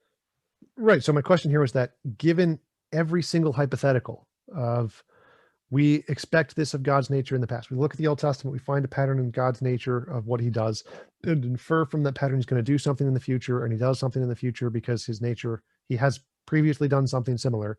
That would also be evidence. Every single case would be evidence given your system, correct? Like God kills people, he's going to kill people in the future. That if it happens, that would be evidence too, because it would be expected. It could be some evidence depending on the particulars of the case. It would need to see the Sorry, particulars. Sorry, I have to cut in there. Yeah, thanks, Tom. Thanks, Dr. McLatchie. And that's the end of the cross-examination session. And we'll now go to the second last session, that is the conclusions. I'll pass the time to Dr. McLatchie for 8 minutes, and you may conclude. I'll start the timer on your first word. Well, thank you. I'd like to thank Explain Apologetics for organizing this event, and also Tom for agreeing to participate and for the engaging discussion. I'm sorry that unfortunately Tom doesn't understand the probability theory behind what I'm saying, but if people want to have more detail on this, I've written an article, 2 articles actually, where I talk about fulfilled and the argument from failed prophecy and the argument from fulfilled prophecy, and why the evidence of fulfilled prophecy is piece for piece of greater evidential weight than apparently failed instances of prophecy. So that's just mathematically demonstrable. And because there are very often alternative interpretations which are at least plausible of failed of apparently failed prophecies. Now, in regards to the evidence, just to remind you of some of the points that I brought up in my opening statement, I brought up I couched my argument in terms of Bayesian probability theory, and I proposed to quantify evidence in terms of this likelihood ratio, the probability of the evidence given the hypothesis, and the probability of that same evidence given the positive of the hypothesis. And I pointed out that I don't need to have certainty in the interpretation of the text, or certainty in the fulfillment coming true on the hypothesis of Christianity in order for it to carry evidential value. So the probability of the correctness of my interpretation of a prophetic text doesn't need to be close to 1 in order for a prophecy to carry evidential weight. And I gave 6 examples. I gave the instance of Jesus' death at Passover, which seems to be more expected given Christianity than given the falsehood. Even if it's not expected given Christianity, it's still more expected given Christianity than given the falsehood. I argued that from Psalm 22, Jesus' crucifixion, and TJump points out that each of these points individually is not of very great weight, but it's reading the text cumulatively that the weight that the text taken as a whole points holistically to something that very much resembles crucifixion scene. There's also reasons for thinking this text is probably messianic, and it's not just Christian interpreters that have taken it as messianic, but there are also ancient Jewish interpreters who also have taken Psalm 22 to be messianic in nature as well. And the psalm ends with all people coming to recognize and revere the God of Israel as a result of the suffering of this individual in Psalm 22. And there doesn't seem to be any incident or episode in the life of Jesus, in the life of David, which fulfills this text in Psalm 22. And I also pointed to the intertextuality with Isaiah's language in Isaiah 53 as well. So the fact that Jesus is crucified, again, is not at all insufficient to confirm Christianity is true, but it is somewhat more expected given Christianity than given the falsehood of Christianity. And so it carries evidential value. Jesus' birth in Bethlehem, I think, is also carries evidence of that. I actually deliberately underestimated the base factor in order to account for the fact that we don't have certainty that Jesus was born in Bethlehem, but I think that the evidence suggests that it's at least more likely than not. I pointed out that the spread of Christianity points to the truth of Christianity, and TJump mentioned in his rebuttal that other religions also claim this, and this is true. But this is something which the probability of, given Christianity, appears to be very, very close to 1 because of its prediction in this text, like Isaiah 49, Isaiah 42, Jesus' own words in Matthew 24, verse 14. And so, given Christianity, this is something which is highly probable. But given the persecution of early Christians in the first few centuries of the Christian movement, this is something which seems to have been very surprising, given the falsehood of Christianity, until 312 AD, when Constantine converted in the Edict of Milan 313, which guaranteed religious freedom. And then Christianity in 380 became, under Theodosius I, the state religion of the empire, the Edict of Thessalonica. That's something that seems to be very improbable given the falsehood of Christianity, but highly probable given the truth of Christianity. And I think that a base factor of 100 for that is quite conservative. And I also pointed out that Jesus was Jewish, and of course Tom said he wasn't impressed with that. And of course, as I said, this is not one single example is not sufficient to rest the weight of the case on, but it's all of the evidence taken cumulatively, taken collectively, taken together that points to Jesus' messianic identity. And I assigned a very conservative base factor of 10 for that, which I think is reasonable. And the fact that the destruction of the Jewish temple in AD 70 again is something which is not altogether implausible given the falsehood of Christianity, but it's very expected given the truth of Christianity, but very improbable but somewhat improbable given the falsehood of Christianity. So and also Jesus himself in Mark 13 predicts that the temple will be torn down, and I would argue that Mark is written pre-70 AD as well. So I think that a base factor of 10 is quite reasonable for that one. And so that took our cumulative base factor to 10 billion. And so in other words, given the assumptions that I'm making about the relative weight of each piece of evidence, and if you disagree with those assumptions, then feel free to put your own numbers there and to do your own calculation. But given those assumptions that I made, this evidence is 10 times more likely if Christianity is true than if it is false. And then we can try to back solve for the prior to work out how low would the prior probability need to be in order to overcome that evidence. And I showed that even if the prior probability is as low as 100 million, that leads us to a posterior probability still of 0.99 of the hypothesis being true. And I would argue that and of course that's only part of the evidence that we consider. There's other examples that would take the base factor even higher still if we had more time to consider more examples. And so this sort of evidence, considered cumulatively, then significantly increases the probability of Jesus' resurrection. And you often hear from skeptics that extraordinary claims require extraordinary evidence, and this is one way that you can combat that claim by pointing out that although the prior probability of any Joe Blow selected at random from the population rising from the dead is astronomically small, it doesn't follow that the prior probability of Jesus of Nazareth specifically rising from the dead is of a similarly small prior probability, because if we have independent reason to believe that God plausibly had motivation for raising Jesus of Nazareth specifically from the dead, then the prior probability is higher. And this sort of evidence from messianic prophecy helps us to increase the prior probability, because it shows that we have independent reason to believe that God has plausible motivation for raising Jesus from the dead. And also the evidence for the resurrection, which I've elaborated on elsewhere, also significantly increases the prior probability of Jesus being the Messiah, and therefore fulfillment of prophecy. So it works both ways. And I think that when you take the case for the resurrection together with Jesus' fulfillment of prophecy, and you take those cumulatively, it points very powerfully to the truth of the Christian faith. So I'll finish there and pass over to Tom for his closing statement. Thank you for your attention. Thanks, Dr. McLatchie. I'll pass the time now to Tom for 8 minutes closing statement. Thanks, guys. Thanks, Jonathan. I appreciate again the opportunity to come here and talk. I really enjoy talking with you guys as always. As I showed in my opening, that in order for something to count as a fulfillment of a messianic prophecy, it needs to be counted as a prophecy. You need to actually say this is something that will happen in the future, and it needs to be said that it's going to happen to the Messiah. Otherwise, it's just a vague story that you can interpret in any way you want, just like all the other vague stories, and simply cherry picking the stories that seem to fit the narrative that you like isn't evidence. It's just cherry picking. Based on Jonathan's peculiar definition of evidence, the fact that gold is in the house is evidence of leprechauns, the fact that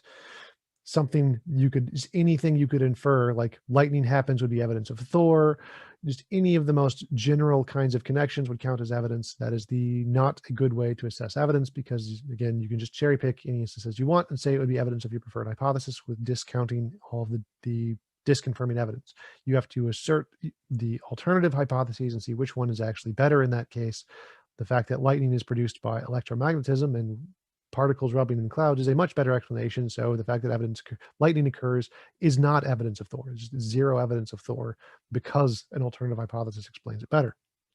So using this Bayesian epistemology route can make it seem like some particular thing may be evidence, because the definition of evidence is so lenient that it could apply to literally anything, like gold being in a house is evidence of leprechauns.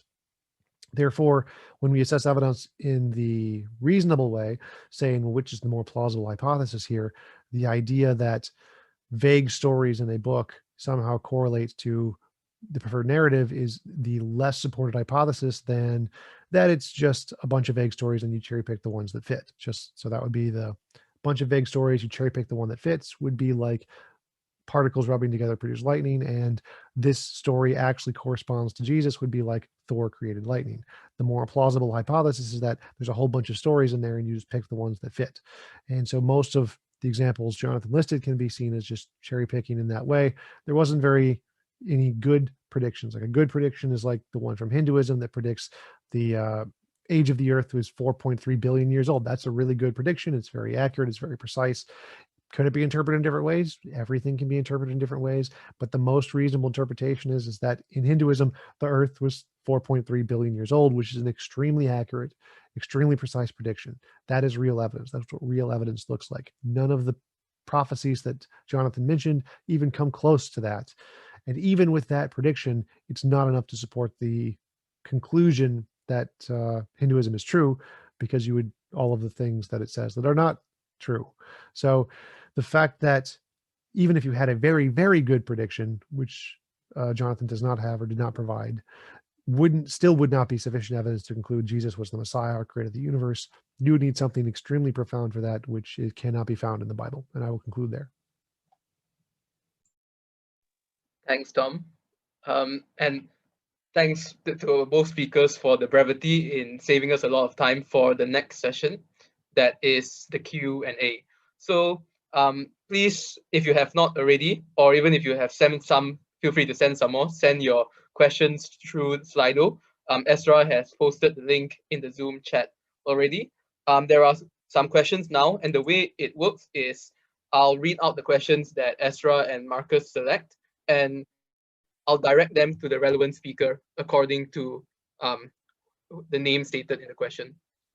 So the first question that we have is directed to Tom.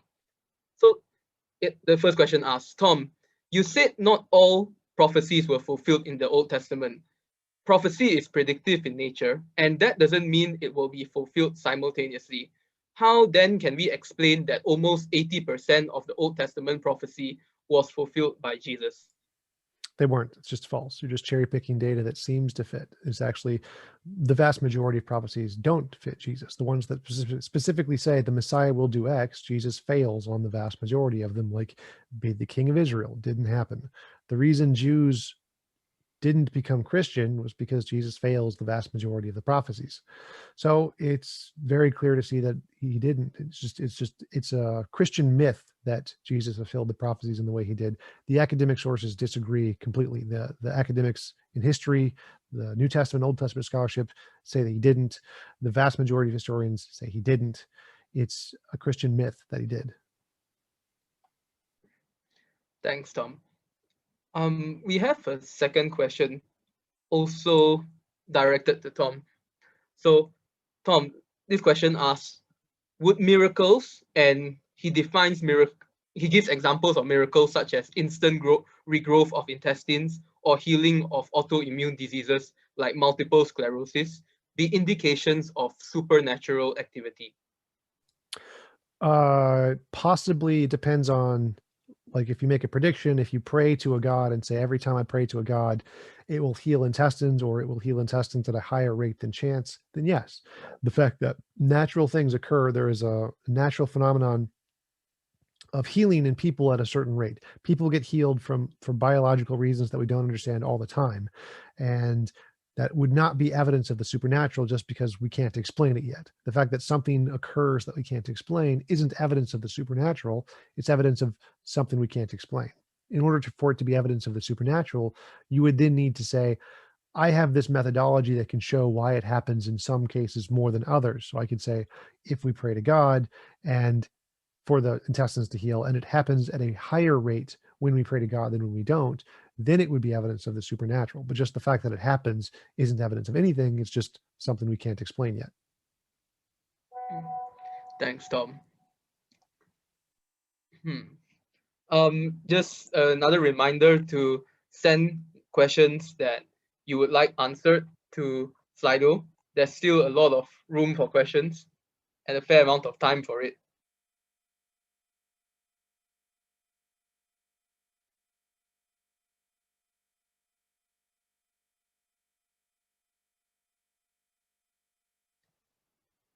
And if anyone wants to just open your mic and ask you, feel free to, anyone in the chat.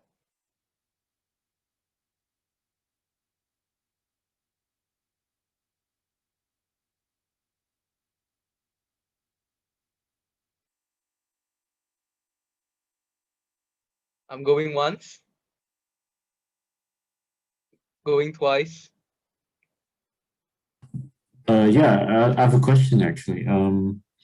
Isn't the science of the gaps a bias? How can we accept that the origin of the world,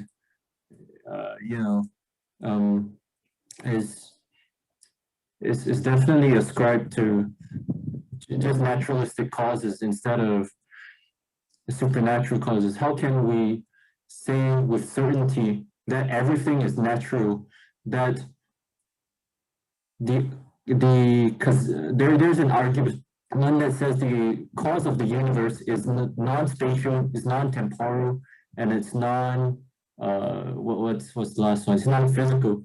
So how are you so sure that science will explain everything just given enough time? This is as opposed to the God of the gaps argument. Yeah, so the difference between the God of the gaps and the science of the gaps is called induction. So if you see white goose, white goose, white goose, white goose, white goose, and you see a gap, like what's in the gap? If you say it's a black goose, that's a black goose of the gaps, because there's no evidence of black geese. You're just saying, well, there's a hole there and we don't know what it is yet, therefore it could be black. We don't know, could be black. That's a black goose of the gaps. But if you say it's a white goose, that's not a white goose of the gaps, that's just induction. You're just saying, well, all of the geese we've seen are white, the next one's probably going to be white. Science works the same way. So all of the things we've ever solved throughout human history ever have all been solved by science, not religion, not the supernatural. The supernatural solved nothing. So every discovery we've made has been natural, natural, natural, natural, natural. And so if we see a blank of something we don't know yet, it's reasonable to infer it's going to be natural. It's unreasonable. It's a God of the gaps fallacy to include it's going to be supernatural, because there's no independent prior evidence that the supernatural could fill the gap. It's just, we don't know what's there yet. It could be supernatural. So the science of the gaps is just called induction. It's a reasonable argument. You should every time make it because it's justified. You also mentioned the origin of the universe, spaceless, timeless, immaterial. So right now, the most supported hypotheses in cosmology and physics are that Space-time is emergent from something more fundamental. It's not, it's a natural thing. There is a natural thing that exists independent of space and time and matter, and it created space and time and matter. It's a quantum field of some kind.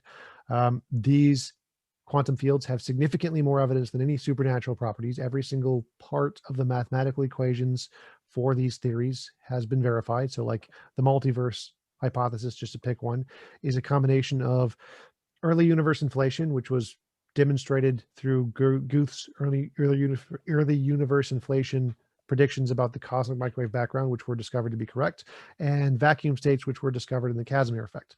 Those two, the mathematical equations and those two things combined together get you the multiverse. So the multiverse hypothesis, everything, every part of the multiverse hypothesis has been confirmed, even though the combination itself has not been confirmed, as opposed to the supernatural hypothesis, which has no parts has been confirmed. There's no property of soul, no property of free will, no property of all powerful, all knowing, all loving.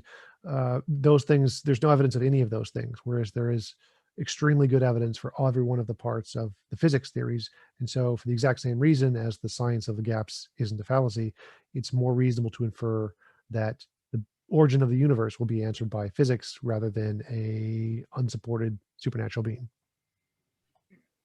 Thanks, Tom.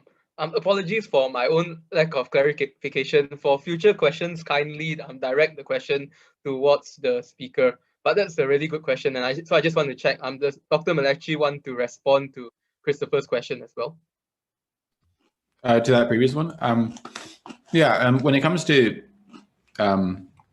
the things like the origins of life, I mean, and the origins of biological complexity, I think that we're not invoking God of the gaps argument, right? We're inferring to the best explanation that that sort of feature, namely information content or irreducibly complex nanotechnology, where there's a higher level objective being accomplished by numerous subfunctions that are together contributing to that higher level objective.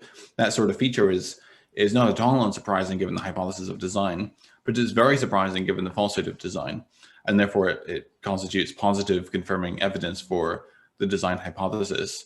And when it comes to explaining that sort of feature of the world, that the sort of feature that we habitually associate with conscious activity, that is just the point where all origins of life theories habitually universally break down. I'm curious, is Tom an atheist that says that there's no evidence for God, or do you think that there's evidence but just not sufficient in your assessment? The way I define evidence is with including the alternatives.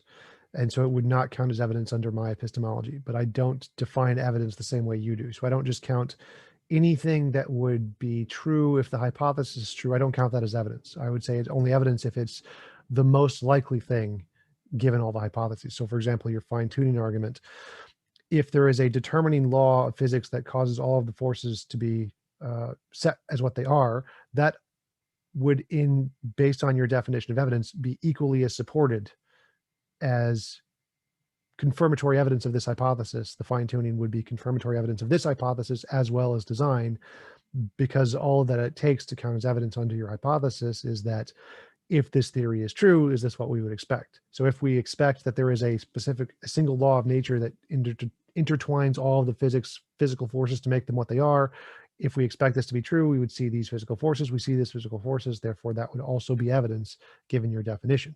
So my definition is a little more thorough than that. I say that in order for it to count as evidence, you would have to show that it's the most plausible explanation of this phenomenon, not just it can be explained by the phenomenon, or it can explain the phenomenon. Just to clarify, my definition of evidence is that that something is evidence for your hypothesis if and only if the probability of that evidence is greater given the hypothesis given the falsehood. So even if it's expected given the hypothesis, that doesn't necessarily mean it will be evidence if it's equally well expected given the falsehood of that hypothesis. So there's a little more nuance than that. Right. And I'm claiming that my definition is not a comparison between the truth of what we'd expect to see given the hypothesis versus not the hypothesis, but what we would given that hypothesis versus alternative hypotheses. So mine is like if your definition is true, if this thing is true, if this thing exists, we would expect to see some cause. And if this thing literally doesn't exist, would we expect to see the cause? No. So it's just claiming that if there is a leprechaun, we would expect gold. We see gold, therefore that's evidence of a leprechaun. If we see no leprechaun, would we expect to see gold? Well, no, because we're not positing anything there. But if we posit something else there, like gold is really common, people like gold, and what is the probability we would expect to see gold in someone's house, given the fact that it's pretty common and people can afford it? And then we compare those two hypotheses, people like gold, and so they buy it, versus leprechaun. I would say now, since the evidence weighs heavily in favor of the people like gold, it is therefore evidence against the leprechaun, not for it. Whereas given your hypothesis, you're only comparing leprechaun versus no leprechaun. I'm comparing leprechaun versus people like gold. But I mean, we have to take into consideration the prior probability, and the prior probability, I think we'll both agree, is greater for alternative hypothesis than for the leprechaun hypothesis, and that's why we favor alternative hypotheses. Right, but I include that into my epistemology, into the analysis. I say, given the prior probability, we can already conclude that the leprechaun, this is evidence against the leprechaun, not for the leprechaun. Whereas in yours, since you're assessing it simply based on the fact of leprechaun versus no leprechaun, and I'm assessing it leprechaun versus people like gold, my standard of evidence is a little more thorough. Okay, so the last question here. Sorry, I'm going to have to intervene here because we have a couple more questions. Yeah, thanks. But we have another question for Tom, and this is in reference to one of the statements you made about Jesus, about the soldiers having crucified Jesus and took his garments and divided them. The questioner asked that, didn't you know that this piece of evidence, that is soldiers crucifying Jesus, took his garments and divided them, is also quoted in the New Testament, and he cites several verses such as John 19, verse 23 to 24, also Matthew 27 to 35, Mark 15, verse 24, and Luke 23, verse 34. As far as I know, none of those include casting lots. Didn't happen. Like in the Psalms 22 example that Jonathan listed, it explicitly says, they took my clothes and cast lots to give them away.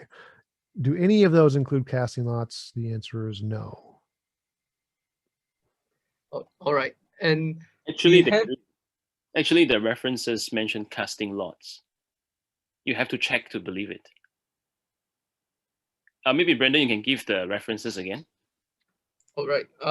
Yeah, the references are John 19, verse 23 to 24, Matthew 27, verse 35, Mark 15, verse 24, and Luke 23, verse 34. All the four references mention casting lots. Yeah. I don't see any of them. I'm looking. I don't see casting lots. Are you sure you had the right references? Like the Psalms 22 says casting lots. So Tom's actually mistaken here.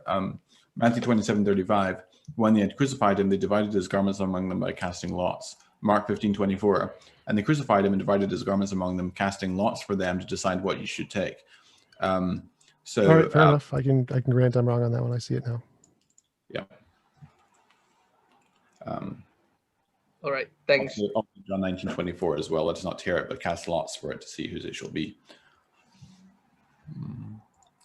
Yes, thanks, thanks, Dr. McLatchie, and thanks, Oliver. Yeah, we just have another question for Tom as well. The questioner asks, you disagreed with the argument that the failed prophecies are just yet to fulfill prophecies, as argued by John and other Christians. But you also argued that science can explain certain things given sufficient time. Isn't that contradictory? No. Saying that a guy guesses a number like the lottery and he gets it wrong for like every lottery, and you can say, no, he's probably going to be right in the future. That's bad evidence. Science, which gets it right every single time, it's told us everything about the world that we know with high probability.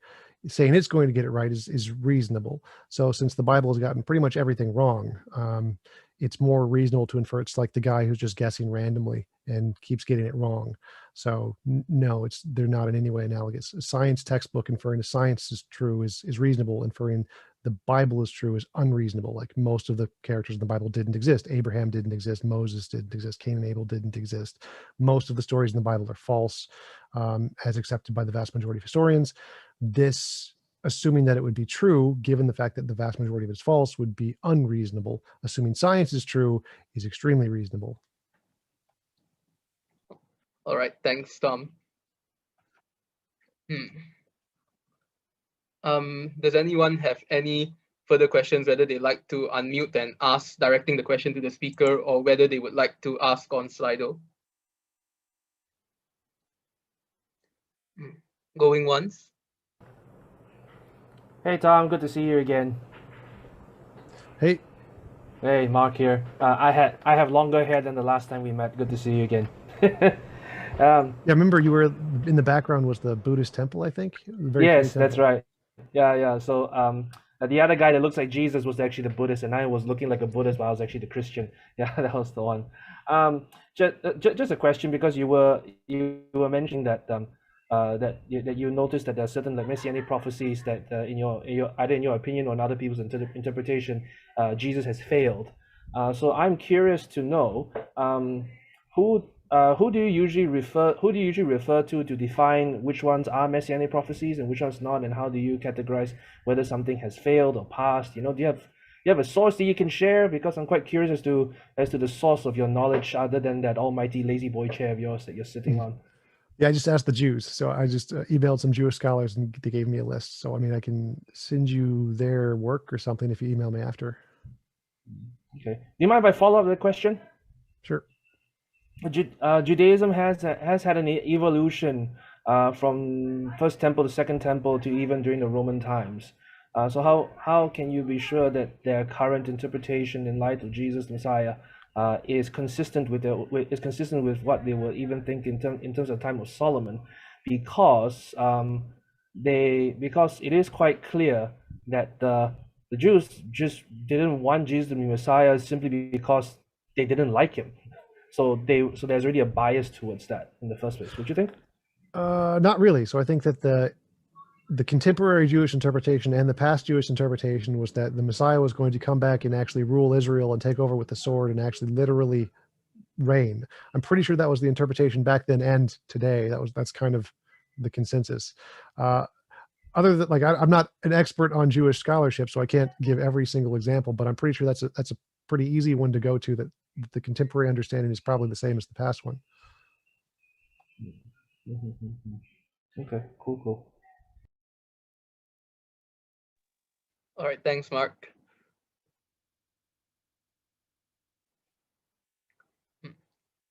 How many questions again? Going once? Going twice? Okay, so I'll pass the time back to Ezra. And thank you so much to both Tom and Dr. McLatchie. And yeah, take care, everyone, and see you soon. Amazing. Thank you, Brendan, and thank you to our debaters. And it's been a wonderful debate. And just a quick announcement, we're going to have an after party right after this, and it will be on the Clubhouse app at 11 p.m. If you have a Clubhouse app on your phone, it will still be up after this. Join us for the very last time as we dissect, review, and discuss this debate. And on behalf of Explain Apologetics, we'd like to thank all of you for being part of this conference and also for being part of this debate. And we hope to see you again for our next event or next year at this very conference. So good night and have a good weekend. See you.